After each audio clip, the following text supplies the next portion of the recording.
సామాన్యులకు అందనంత ఎత్తుకు బంగారం వెండి ధరలు చేరుకుంటున్నాయి. గతంలో ఎన్నడూ లేని విధంగా హైదరాబాద్లో బంగారం ధర తులానికి 1,44,000 రూపాయల మార్కును తాకగా, వెండి ధర ఏకంగా కిలోకు 3,07,000 రూపాయల వద్ద సరికొత్త రికార్డును సృష్టించింది. ఈ ధరల పెరుగుదల చూస్తుంటే మధ్యతరగతి ప్రజలకు బంగారం కొనడం ఒక కలగా మారుతోంది.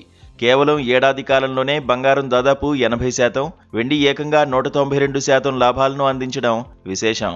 స్టాకు మార్కెట్లను సైతం వెనక్కి నెట్టి 10 ఏళ్ల కాలంలో బంగారం 446%, వెండి 691% రిటర్న్స్ ఇచ్చి ఇన్వెస్టర్ల కళ్లు చెదిరేలా చేశాయి.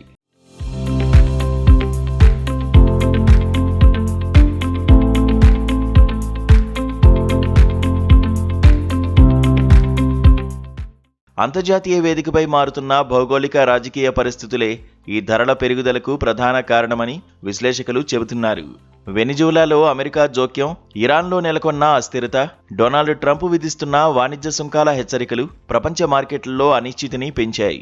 వీటికి తోడు అమెరికా ఫెడరల్ రిజర్వ్ స్వతంత్రతపై వస్తున్న వార్తలు ఇన్వెస్టర్లను ఆందోళనకు గురిచేస్తున్నాయి.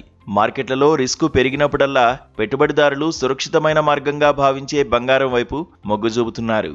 వివిధ దేశాల సెంట్రల్ బ్యాంకులు కూడా భారీగా పసిడి నిల్వలను పెంచుకోవడం ధరలకు రెక్కలు తెచ్చింది. ప్రస్తుత ఆల్ టైమ్ హై ధరల వద్ద సామాన్య ఇన్వెస్టర్లు గందరగోళంలో ఉన్నారు.